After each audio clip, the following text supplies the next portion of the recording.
And now, the U.S. Association of Former Members of Congress is thrilled to welcome you tonight as we honor this year's Statesmanship Award recipients. And now, please welcome FMC's CEO, Pete Weichlein.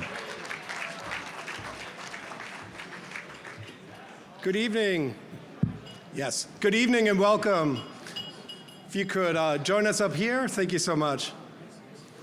Welcome to the 27th Annual Statesmanship Awards celebration.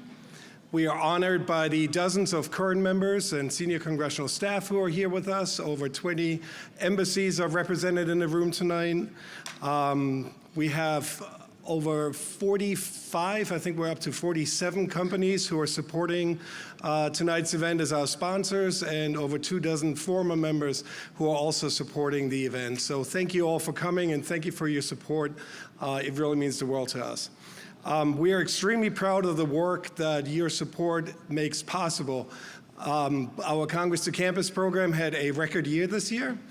Over 10,000 students interacted with bipartisan teams of former members of Congress at almost 50 university campuses throughout the country and also overseas. Our congressional study groups had a banner year, connecting current members of Congress and senior congressional staff with their peers in the legislative branches of Germany, Korea, and Japan. We did quite a number of democracy strengthening projects, including in Thailand and in Macedonia. And this year we also committed ourselves to helping the U.S. democracy at home by supporting election officials and election volunteers. That's just a very brief summary of what your support makes possible. And again, let me just thank you on behalf of FMC for your support and empowering us to have another banner year. With that, let me hand things over to the current president of the Former Members of Congress Association and my boss, so please give him a warm welcome, Elif Payne of Virginia. Thank you. Good evening. I first wanted to thank Pete, Sabina Schott, and the entire FMC staff for putting all of us together and getting us here tonight. And they do wonderful work on this event each year. They do wonderful work throughout the year. And if you join me in giving them a round of applause, I'd appreciate it very much. And I also wanted to acknowledge and thank my colleagues who are members of the former members of the U.S. Association of Former Members of Congress. We have more than 30 members, former members who are on our board of directors. We have a number of people here tonight who are on our executive committee. Barbara Comstock, who's our president-elect, is with us. Donna Edwards, Dennis Ross, Charles Bustani, and many others. So would you all just raise your hands wherever you are? Thank you. I appreciate it very much. Thank you. So this evening is about doing something that's very special to us at the former members of Congress, and that is paying tribute to statesmanship, which actually takes shape in many different ways. But for FMC and its membership, statesmanship and bipartisanship and collaboration are the very most important things that we think members of Congress need to exhibit in order to be successful.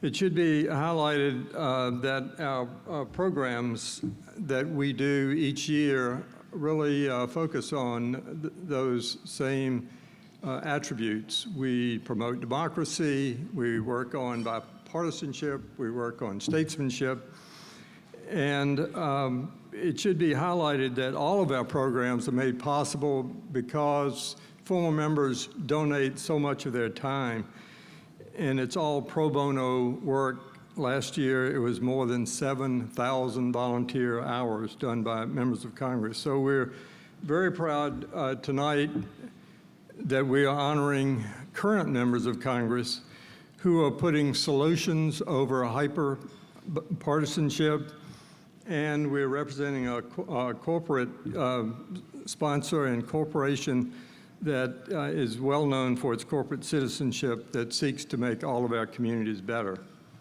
So let me now invite Senator Duckworth and Senator Sullivan to join me here on stage.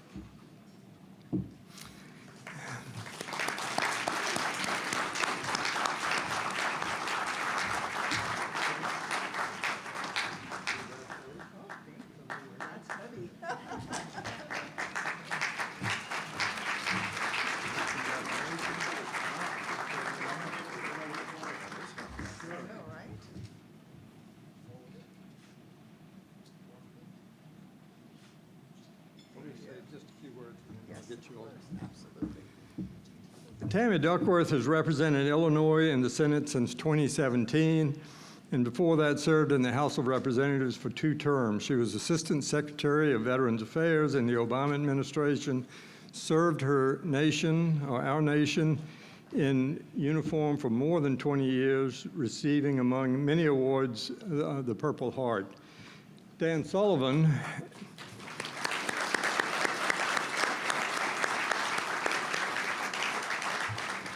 And Dan Sullivan has served as a Republican senator from Alaska since 2015, following his many years of service in the Alaskan state government, including as state's Attorney General. During the presidency of George W. Bush, Dan Sullivan held a position in the White House, held positions both in the White House and in the State Department. He's a colonel in the Marine Corps Reserve, and while on active duty, he saw action in Afghanistan. He is also the Senate co-chair of FMC's Congressional Study Group on Korea. And I know we have a lot of folks from Korea with us tonight, and we're delighted that certainly you all are here. These 2 senators are known to be pragmatic and dedicated legislators, and they've worked together on issues ranging from national security to veterans affairs issues. And for putting our country over partisanship, FMC is thrilled to recognize Senators Tammy Duckworth and Dan Sullivan with their 2024 Statesmanship Awards. Please give them both a round of applause.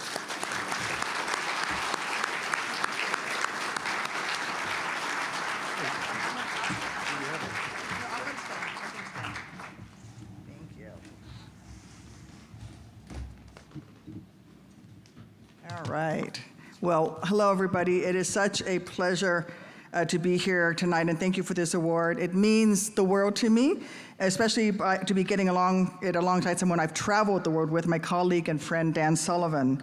Yes, you heard it right, even with an R after his name, even in these politically fraught times, Dan really is someone I consider a friend. That's because despite the election, God help us, it's happening in 6 months, I found that partisan labels can and must fall away when you focus on what is truly important, caring more about helping families in the cornfields of Illinois to the ice fields of Alaska than you do about getting a slap on your back from your base. I learned a similar lesson in the Army, where thinking about personal differences always fell into a distant second to working as one to complete the mission we had in front of us. My daily mission no longer involves strapping my Iron Bird to my back and kicking guys like Dan out of them who willingly jump out of perfectly good aircraft, which I don't understand, but God bless him, he likes to do that.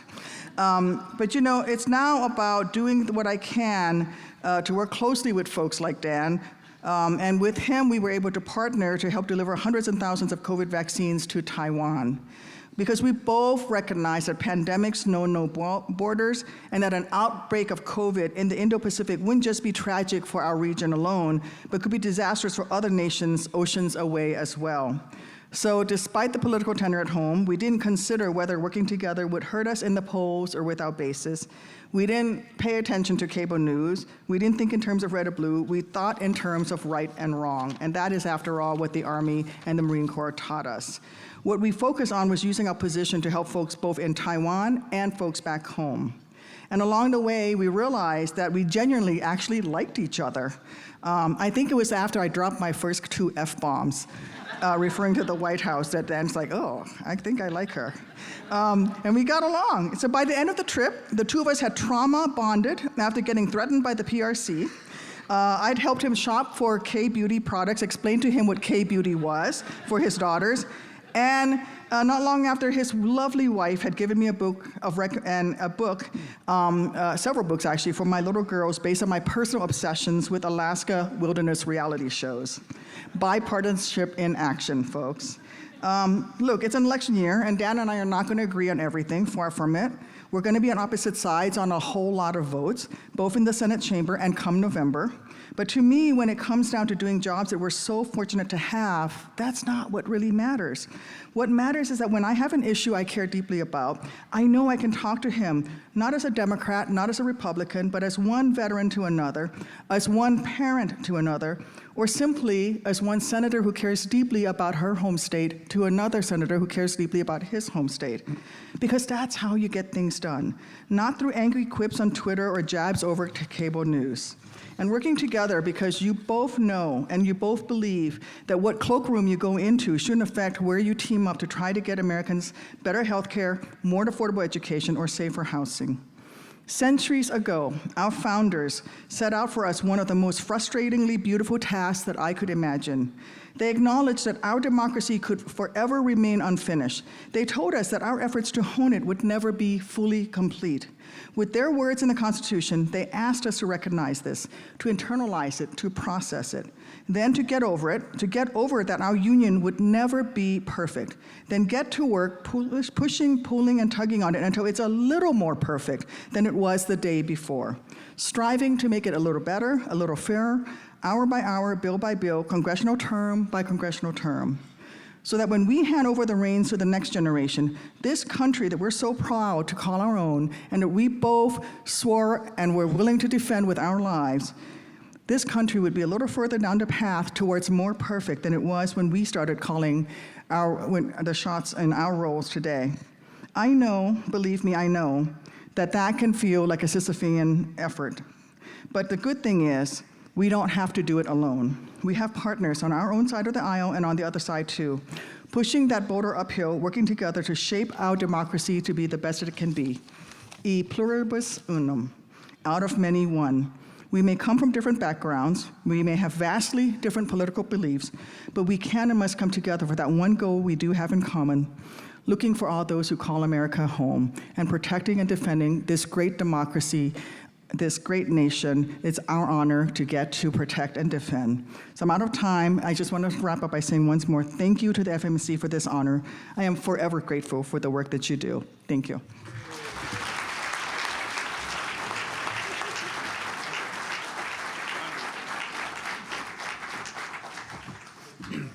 Well, thank you, FMC, for this wonderful honor. I am truly honored, and I'm really honored to be here next to my friend, Senator Tammy Duckworth. And I do want to say something in all seriousness. I've known a lot of senators. Few in our nation's history have sacrificed more for the United States of America, have literally bled for this great nation of ours than the senator who I'm honored to be with here tonight. So how about another big round of applause for her? I also want to thank Congressman Bacon, General Bacon. Congratulate them, Congresswoman Houlahan. Congressman Payne, you did miss one thing in my bio. 2 months ago, I retired out of the United States Marine Corps after 30 years of service. Now, the truth is, we have a Brigadier General here from the Air Force. I was not selected as a Brigadier General in the Marine Corps. The Marine Corps said, hey, Dan, it's your time, 30 years, up or out. So when people say, well, that was nice, the Marine Corps, I said, yeah, they booted my ass out of the Marines and because I didn't get promoted. So, General, you got higher rank than I do, but we're honored to have both of our members of the House here as well.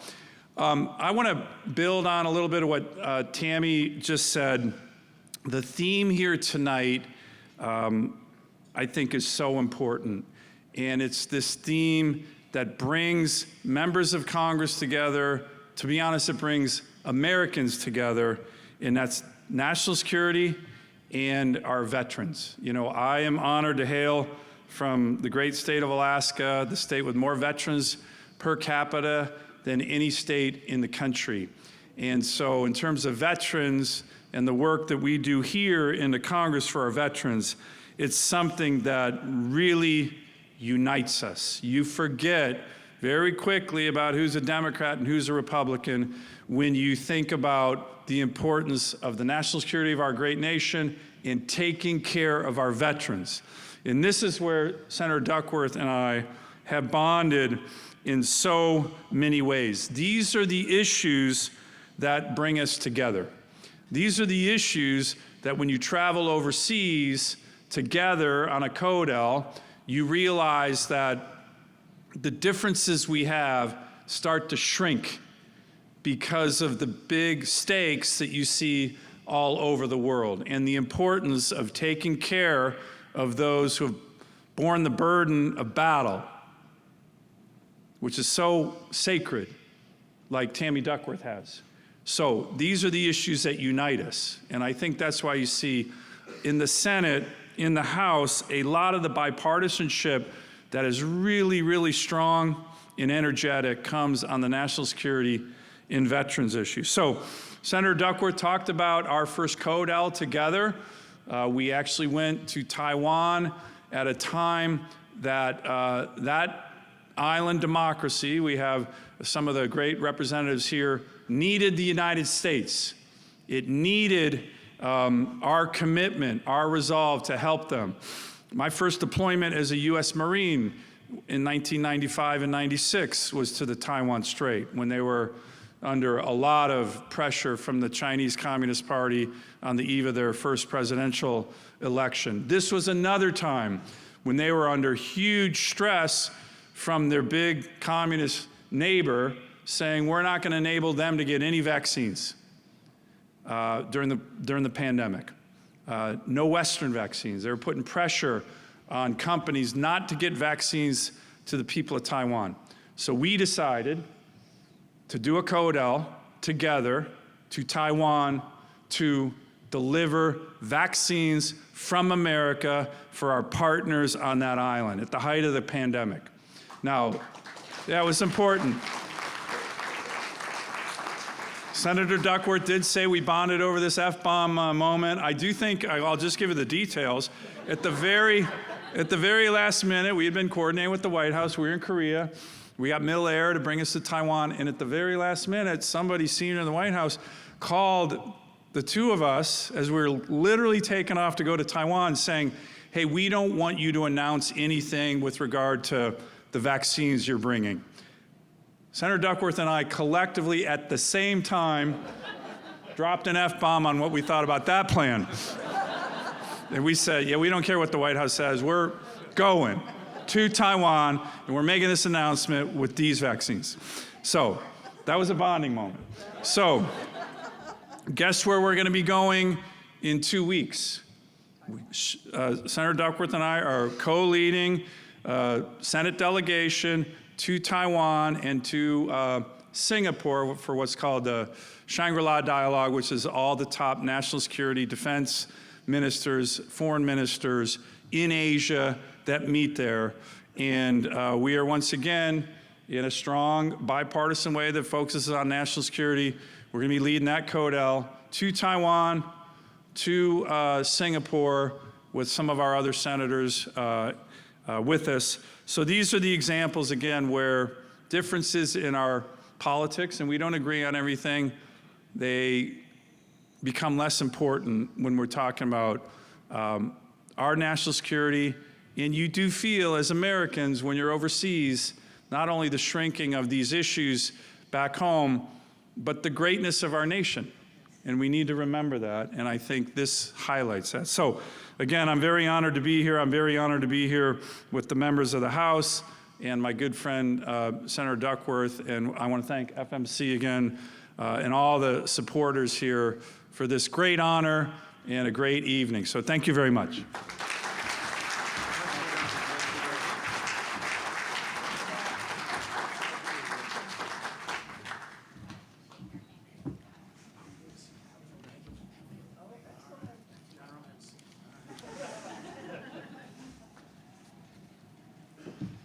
So one more hand for our senators. Nice job they did. Thank you very much for those words. So now let me ask Congresswoman Houlahan and Congressman Bacon if they would come to the podium.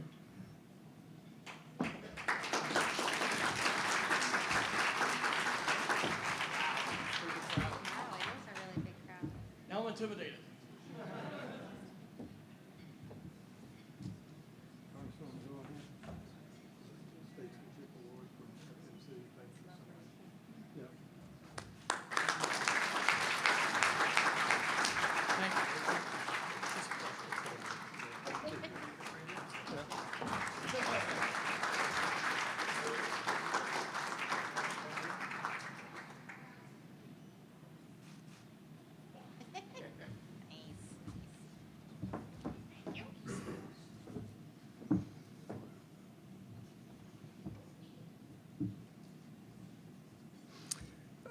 Congresswoman Chrissy Houlahan has represented the 6th District of Pennsylvania in the House since 2019. In addition to that, she has had a number of private sector and nonprofit positions, and her pre-congressional career includes the United States Air Force. Seems we have a lot of folks here tonight who have been in the service, yeah, and we appreciate you all. She retired from the Air Force Reserves with the rank of captain, and we're just delighted that Congresswoman Houlahan is with us this evening. Congressman Bacon is a Republican representing Nebraska's 2nd Congressional District. Was first elected to the House in 2017. And he also serves our nation in uniform. As you've heard, he has retired from the Air Force as a brigadier general after several deployments, including to Iraq and Afghanistan, where he earned not 1, but 2 Bronze Stars. So please give it up for our honorees.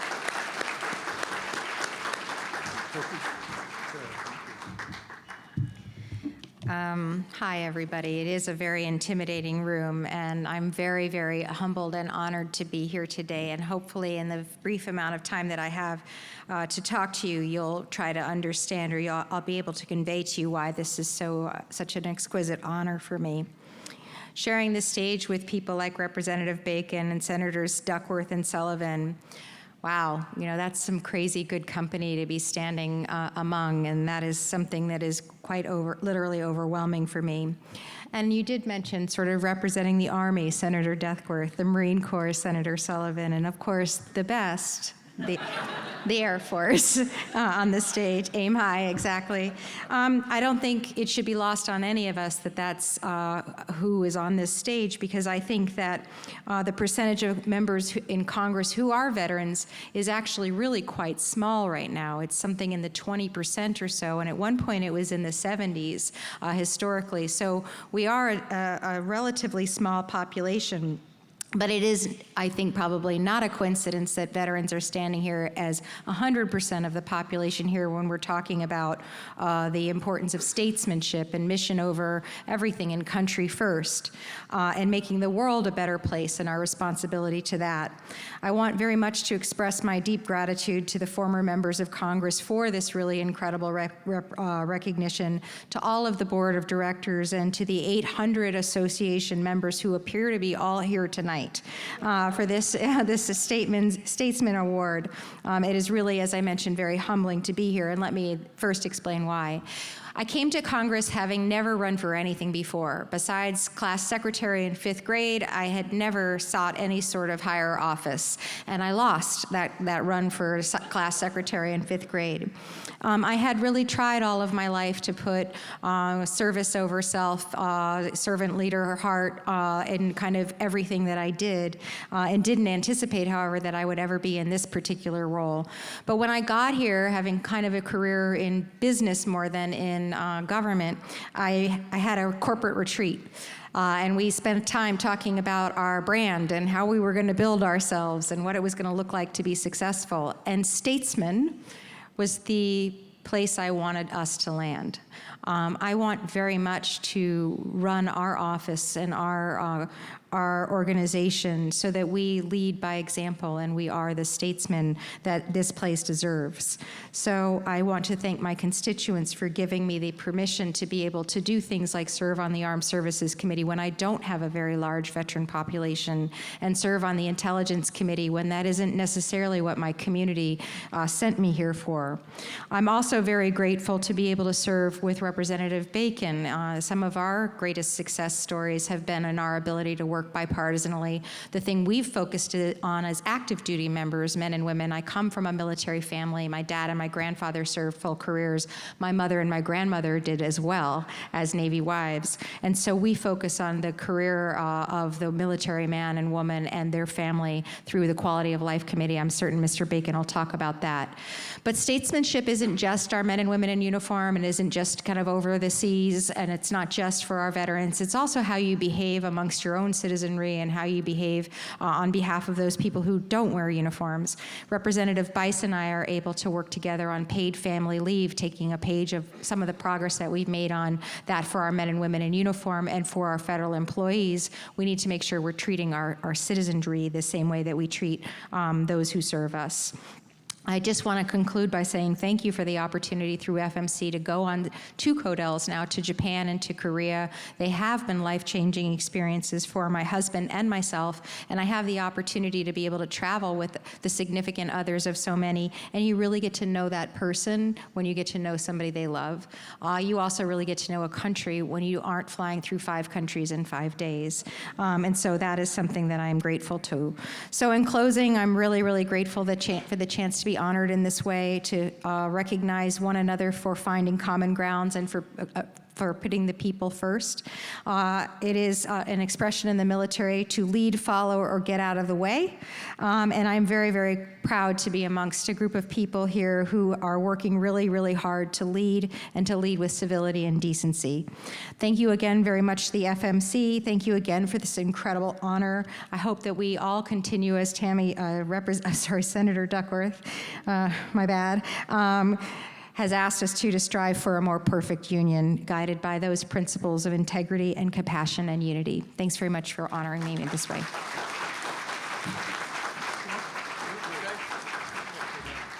Good evening, ladies and gentlemen. What a great crowd in here.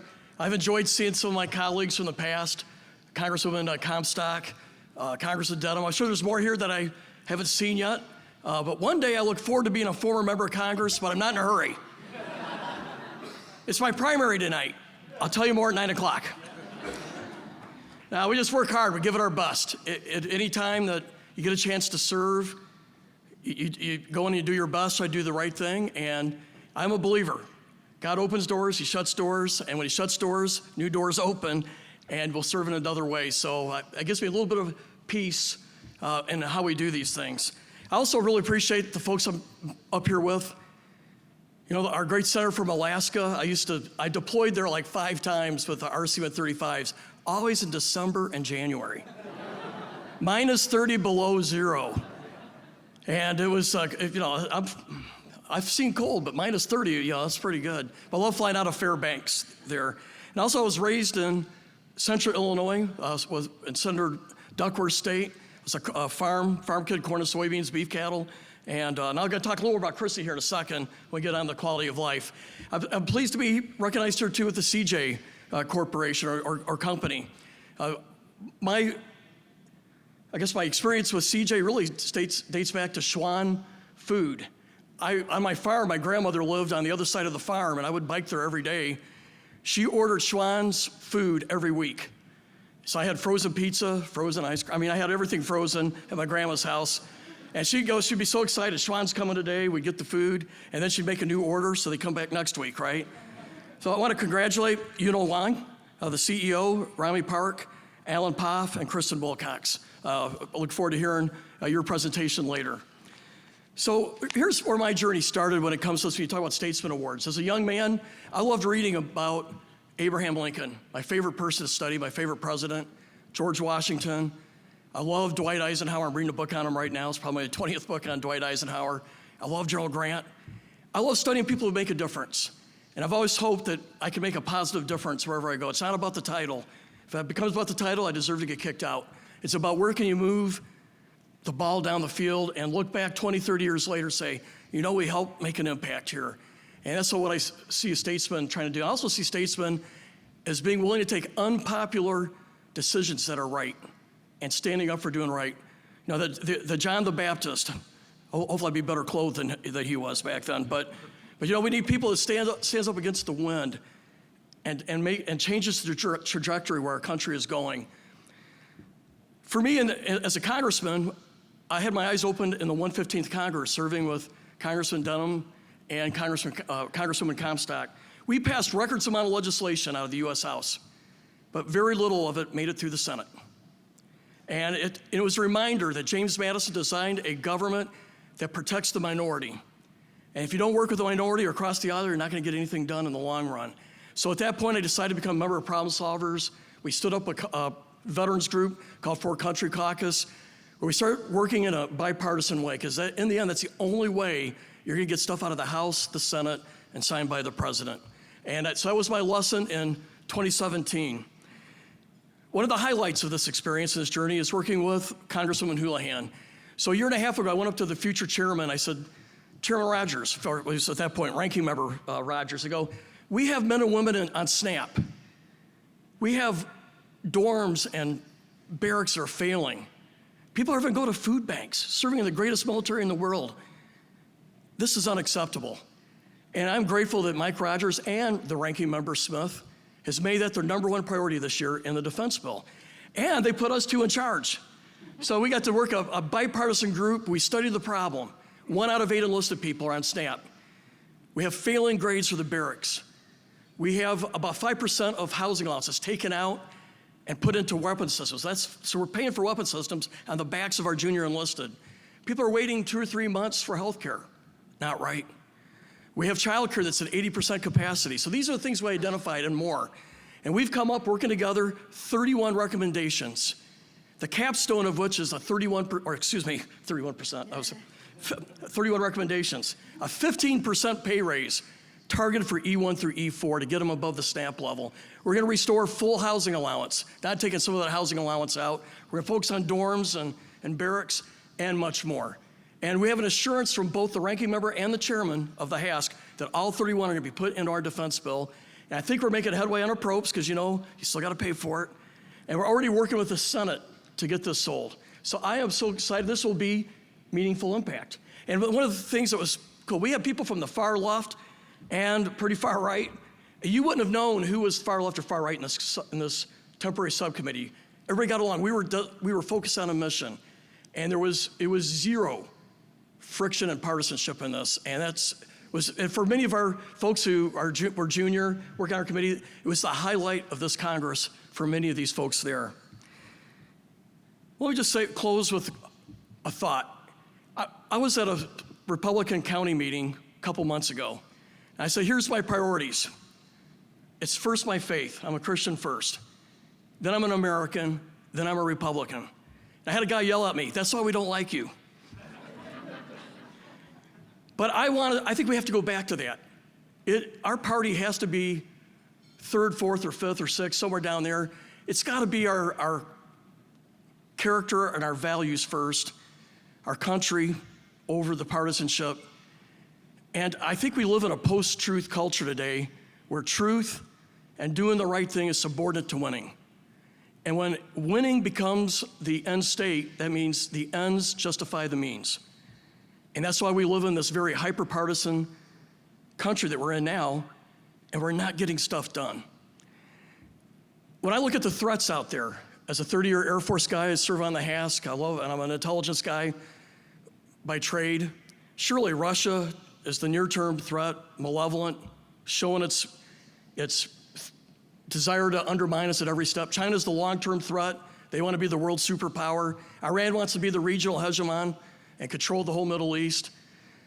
But if you even go deeper, we have a budget deficit staring at us that looks insurmountable, that we have to work together to solve. It's getting bigger. We've gone 15-to-1 workers to retirees to 3-to-1. We're going to 2-to-1, right? And the framework is staring us in the face, and it's bigger than what we have now. It's going to take leadership and statesmanship to solve this. But what's undermining all of this is the hyper-partisanship today. It's folks who are more worried about the next election than solving these problems out there. And if we want to remain the strongest country in the world, the land of the free, the land of opportunity, that if you work hard and have character, you can climb the ladder of success, and want to protect the rule of law so we're all equal, we're going to have to start working together. Thank you.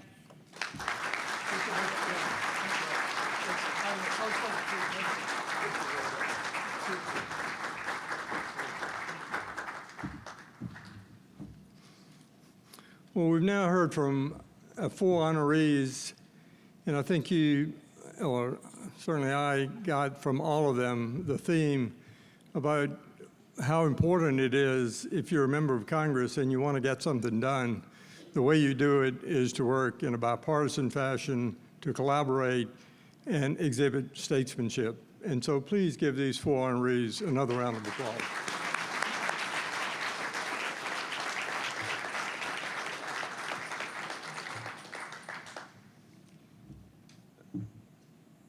We want to highlight that statesmanship comes in a lot of different forms, including corporations that take the job of corporate citizenship very, very seriously.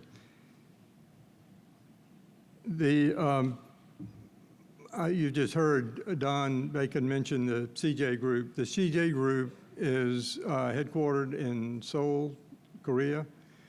It is a conglomerate that is in a number of different businesses. They're successful not only in Korea, all over the world. You heard him talk about his grandma and Swan's Foods, and that's an example of that.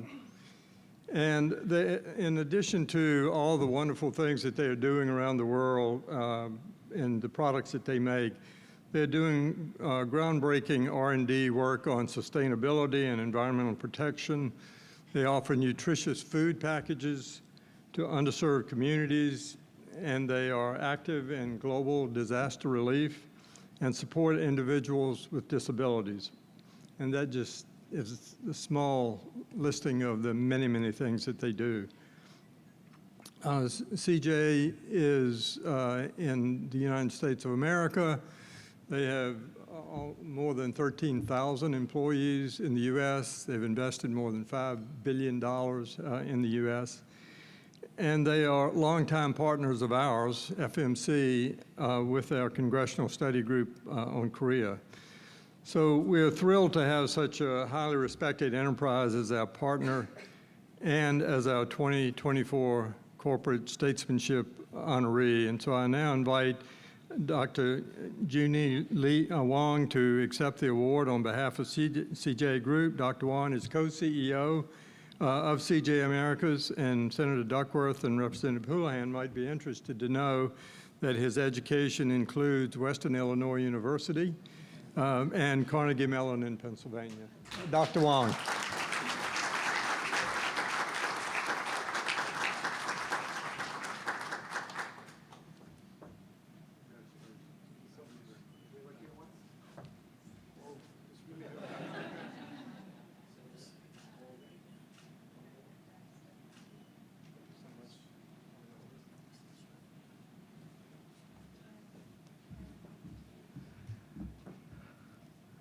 So thank you very much for everyone and everything. My name is Yunin Huang, the co-CEO of CJ America, the United States subsidiary of CJ Group. It is a great privilege and pleasure to be here with you tonight and to receive this prestigious award from the Association of the Former Members of Congress. I want to thank you for recognizing CJ Group's contributions to the United States and South Korea relationship, and for honoring us alongside 4 distinguished members of Congress, Senators Tammy Duckworth and Dan Sullivan, and Representatives Don Bacon and Chrissy Houlahan. Congratulations, and thank you for your exemplary leadership and service. As we celebrate the 71st anniversary of the United States and South Korea alliance this year, I'm proud to say that our partnership is stronger than ever. The United States and South Korea share common values, strategic interests, and a deep friendship that spans across many domains, from security to trade, from technology to culture, from education to entertainment. The United States and South Korea have stood together in times of war and peace, in times of prosperity and adversity, in times of challenge and opportunity. We have forged a bond of blood that is truly unique in the world. One of the key pillars of our partnership is the economic collaboration between our two countries. The US-Korea Free Trade Agreement has been a win-win deal for both sides, creating jobs, boosting trade and investment, and enhancing competitiveness. South Korea is the leading country making clean tech and semiconductor investment in the United States over the past 2 years. And the United States is the largest foreign investor in South Korea. Our economic ties are not only mutually beneficial, but vital for the global economy. The CJ Group is honored to be a part of this economic success story. Since we opened our first United States office in 1978, we have grown to become an international lifestyle company with operations in food, entertainment, bio, and logistics. The United States is our most important overseas market, with facilities in 28 states, more than 13,000 employees, he mentioned, and an overall investment of $5 billion. We are proud to offer high-quality products and services to American consumers and to create value for our stakeholders and communities. The CJ Group is also committed to strengthening the cultural and the people-to-people ties between the United States and South Korea. We are delighted to see that Americans are embracing Korean culture as their own, whether it's watching our movies like Parasite, and streaming our dramas on Netflix, and cheering for K-pop stars at our K-Con concert, or enjoying our bibigo dumplings. We believe that culture is a powerful bridge that connects heart and mind and fosters a mutual understanding and respect. And we are especially proud to be the first Korean company honored by FMC. Finally, I want to express my sincere gratitude to FMC and especially to the Congressional Study Group on Korea for your support and friendship. The CSGK is a valuable platform for dialogue and cooperation between the legislative bodies of the United States and South Korea, and a vital resource for lawmakers that are seeking to comprehend the complexities and nuances of Korean affairs. I applaud your effort to promote bipartisanship and the civic services education, and to recognize the achievements of individuals and companies that have made a positive difference in the world. Thank you for this great honor, and CJ Group will continue to work hard to be a good corporate citizen and a faithful partner in the United States and South Korea relationship. Thank you for your attention and enjoy the rest of the evening. Thank you.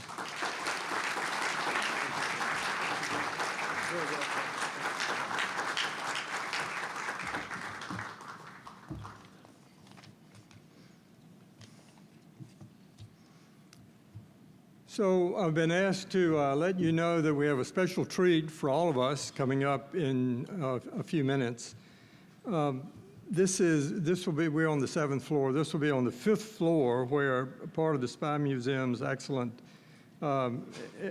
exhibit has been kept open for us after hours.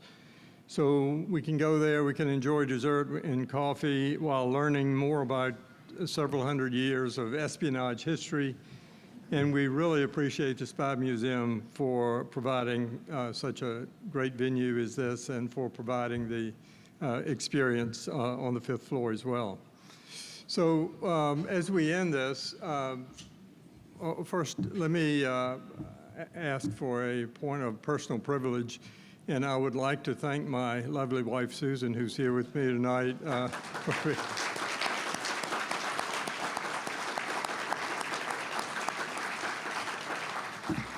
That will make our ride home much better this evening. But I really wanted to thank all of you because our organization, the former members of Congress, is what's known as a 501c3, meaning that we get no funding except the funding that we each year raise. And we get lots of volunteer hours from my fellow former members of Congress, which is so important to us. We have a wonderful staff who do so much great work. But the fact that you're all here tonight is so helpful to us, and the fact that you've come year after year after year is incredibly rewarding for all of us at FMC, and we thank you for that. So enjoy the rest of the evening, and please give a last round of applause for all of our honorees.